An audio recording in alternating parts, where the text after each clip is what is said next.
Hello friends, welcome to Shivalik Shiksha Sankalp. World GK की series को आगे बढ़ाते हुए आज हम इसका 20वां वीडियो डिस्कस करेंगे।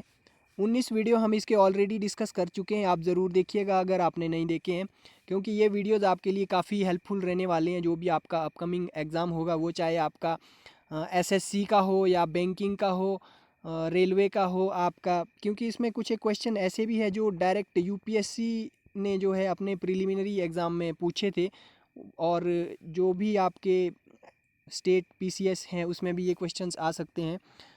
तो चलिए वीडियो की शुरुआत करते हैं। फर्स्ट क्वेश्चन हमारे पास देखिए, प्रथम विश्व युद्ध में जर्मनी ने रूस पर कब आक्रमण किया? तो 1 अगस्त 1914 ईस्वी को ये आक्रमण किया गया था जर्मनी के द्वारा। और प्रथम विश्व युद्ध जो है 28 जुलाई 1914 ईस्वी से जो है 11 नवंबर 1918 ईस्वी तक चला था। 28 जुलाई 1914 ईस्वी से 11 नवंबर 1918 ईस्वी तक चला था आपका जो फर्स्ट वर्ल्ड वॉर था। और प्रथम विश्व युद्ध का जो तत्कालिक कारण था, वो सर्बिया और ऑस्ट्रिया के बीच का जो डिस्प्यूट है वो बताया जाता है। सर्बिया ने जो है ऑस्ट्रिया के जो उत्तराधिकारी थे, सिंहासन के उत्तराधिकारी थे, उनका और उनकी पत्नी का वध कर दिया था, और वो किया था 28 जून को। तो उसके बाद ऑस्ट्रिया ने जो है इसके बदले में 28 जुलाई को, ठीक एक महीने के बाद 28 जुलाई को जो है सर्बिया के खिलाफ जो है युद्ध की घोषणा कर दी। और उसके बाद कुछ देशों ने ऑस्ट्रिया का समर्थन किया और कुछ देशों ने सर्बिया का समर्थन किया, जो कि वर्ल्ड वॉर फर्स्ट का कारण बन गया बाद में। तो चलिए नेक्स्ट क्वेश्चन देखते हैं। नेक्स्ट क्वेश्चन हमारे पास है, अमेरिका के स्वतंत्रता संग्राम का जो तत्कालिक कारण है वो क्या था? तो ये बोस्टन चाय पार्टी बताई जाती है। जो बोस्टन चाय पार्टी की घटना है अमेरिका के इतिहास में एक प्रमुख घटना है। तो ये जो है अमेरिकी स्वतंत्रता संग्राम का तत्कालिक कारण है, जो कि आपकी 16 दिसंबर 1773 ईस्वी को हुई थी। ये जो है एक जो ब्रिटिश सरकार है उसके खिलाफ जो है बोस्टन के उपनिवेश वासियों द्वारा जो है एक खिलाफ वो एक प्रत्यक्ष कार्रवाई थी ये, जो ठीक है जी। और 16 दिसंबर 1773 ईस्वी को हुई थी। और ये जो है, अगर आप इसको थोड़ा बारीकी से देखेंगे तो ये जो बोस्टन चाय पार्टी की घटना है, ये जो इसका जो रीज़न है ये क्या हुआ था, यहाँ पर देखिए 16 दिसंबर 1773 ईस्वी को जो है बोस्टन के अधिकारी जो थे, बोस्टन के अधिकारियों द्वारा जो है कर युक्त चाय के 3 जहाज़ों को ब्रिटेन को लौटाने से इनकार कर दिया था। तो उसके विरोध में जो है उपनिवेश वासियों का एक समूह जो है जहाज़ पर सवार हुआ, और उन्होंने क्या कर दिया, चाय को जो है बोस्टन हार्बर में फेंक कर नष्ट कर दिया था। तो यही वो घटना है जो यहाँ पर पूछी गई है कि जो तत्कालिक कारण क्या था। बस यही एक वो कारण था जो कि अमेरिका के स्वतंत्रता संग्राम के इतिहास का जो है एक तत्कालिक कारण बनता है बाद में जा कर के। चलिए नेक्स्ट क्वेश्चन की ओर बढ़ते हैं। तो नेक्स्ट क्वेश्चन हमारे पास है, धर्म सुधार जो आंदोलन है उसका प्रवर्तक कौन था? तो मार्टिन लूथर को जो है आपका धर्म सुधार आंदोलन का प्रवर्तक माना जाता है। तो देखिए ये है आपके पास मार्टिन लूथर, जिनके बारे में ये क्वेश्चन पूछा गया है, जो धर्म सुधार आंदोलन के प्रवर्तक माने जाते हैं, मार्टिन लूथर।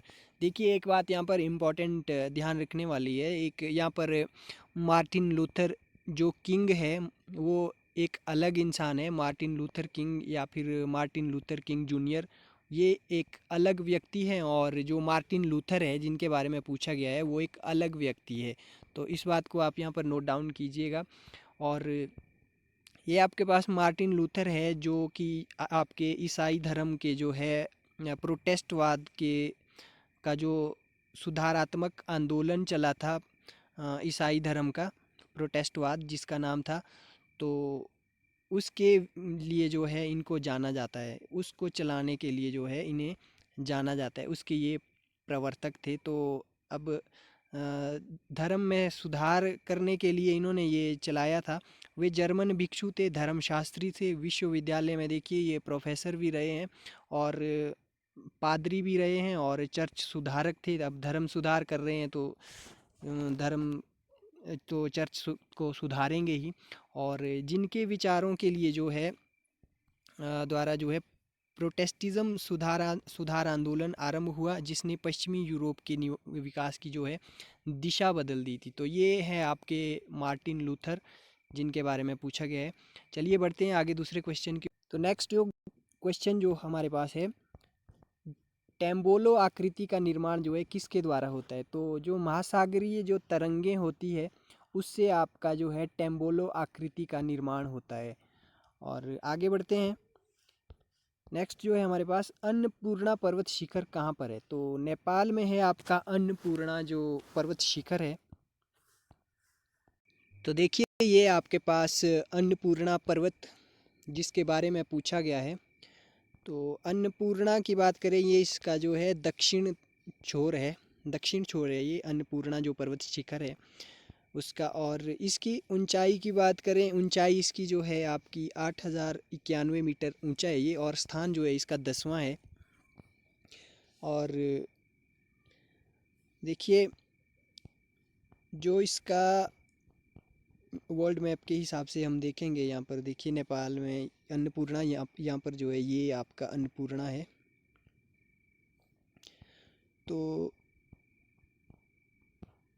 इसकी बात अगर हम करें, अन्नपूर्णा जो है आपका, जो अन्नपूर्णा पर्वत समूह है उत्तर मध्य नेपाल के जो है हिमालय में स्थित है, और जिसमें जो है 8,000 मीटर यानी 26,000 फीट से अधिक की एक चोटी शामिल है, तथा जो है 7,000 मीटर से अधिक 13 चोटियाँ हैं, और 6,000 मीटर से अधिक जो है 16 चोटियाँ हैं।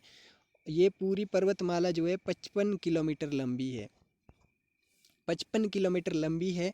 और इसके पश्चिम में काली गंडकी घाटी, और उत्तर पूर्व में मार्शियांगडी जो नदी है,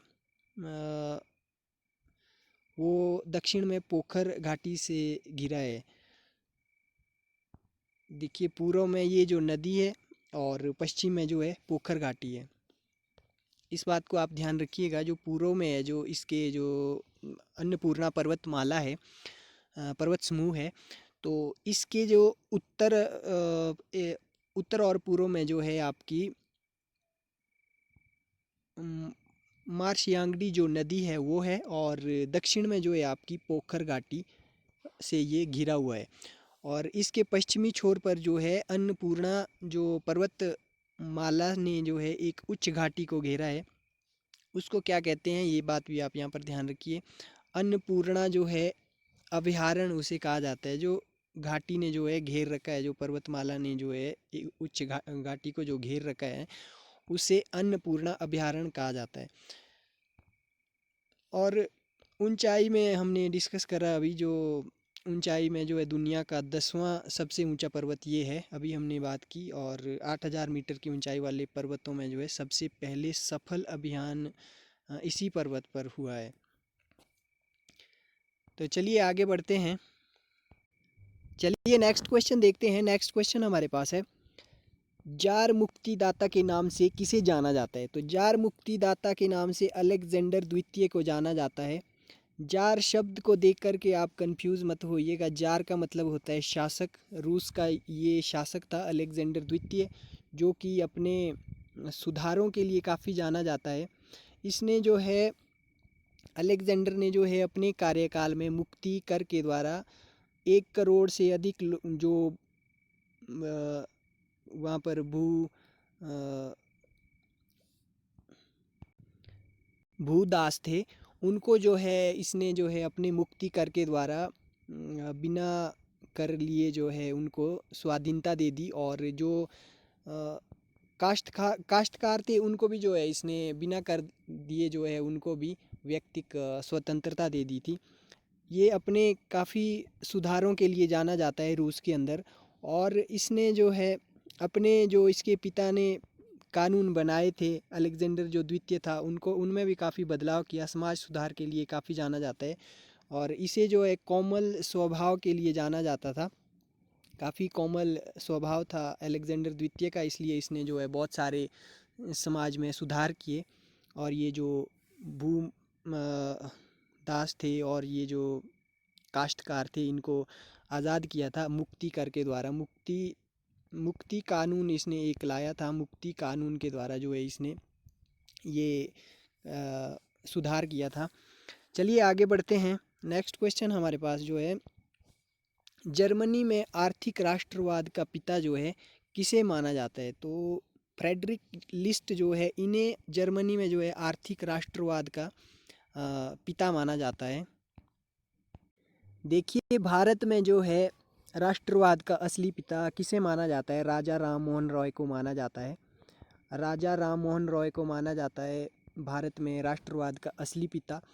और उन्होंने जो है 1828 ईस्वी में ब्रह्म समाज की स्थापना की थी। ये बात भी आपने ध्यान रखना है, बहुत बार क्वेश्चन रिपीट होता है कि ब्रह्म समाज की स्थापना किसने की थी और कब की थी। तो 1828 ईस्वी में ब्रह्म समाज की स्थापना करी थी राजा राम मोहन रॉय ने। और ये जो है राष्ट्रवाद के असली पिता माने जाते हैं भारत में। और जर्मनी में कौन है आपके आर्थिक राष्ट्रवाद के पिता? Friedrich List. चलिए आगे बढ़ते हैं। विश्व डाक दिवस कब मनाया जाता है? 9 अक्टूबर को आपका विश्व डाक दिवस मनाया जाता है। देखिए ये जो विश्व डाक दिवस मनाया जाता है, तो विश्व डाक दिवस जो है प्रत्येक वर्ष 9 अक्टूबर को मनाया जाता है। और विश्व डाक दिवस जो है आपका स्विट्ज़रलैंड के जो बर्न है, बर्न में 1874 ईस्वी में यूनिवर्सल पोस्टल यूनियन की स्थापना की याद में मनाया जाता है। और विश्व डाक दिवस का उद्देश्य जो है वो लोगों और व्यवसायों के रोज़मर्रा के जीवन में पोस्ट की भूमिका के साथ साथ वैश्विक सामाजिक और आर्थिक विकास में इसके योगदान के लिए जागरूकता लाना है। और विश्व डाक दिवस को जो है 1969 ईस्वी में जापान के टोक्यो में और यूपीयू कांग्रेस में विश्व पोस्ट दिवस के रूप में आयोजित किए जाने के लिए चुना गया था। और यूपीयू पूरी दुनिया में जो है संचार क्रांति के उद्देश्यों पर ध्यान रखते हुए जो केंद्रित रहता है। और जो है लोग एक दूसरे को पत्र लिखें और अपने विचारों को साझा करें। तो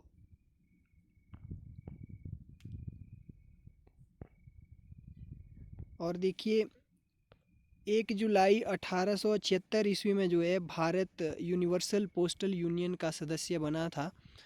ये बात भी आपको ध्यान में रखनी है कि 1 जुलाई 1876 ईस्वी को भारत जो है यूनिवर्सल पोस्टल यूनियन का सदस्य बना था।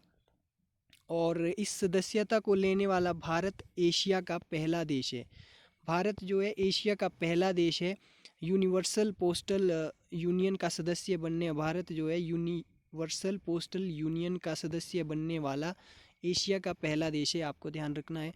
और उसके बाद देखिए इस सदस्यता को लेने वाला भारत, और 1 अक्टूबर 1854 ईस्वी में जो है भारत सरकार ने डाक के लिए एक अलग विभाग की स्थापना कर दी थी।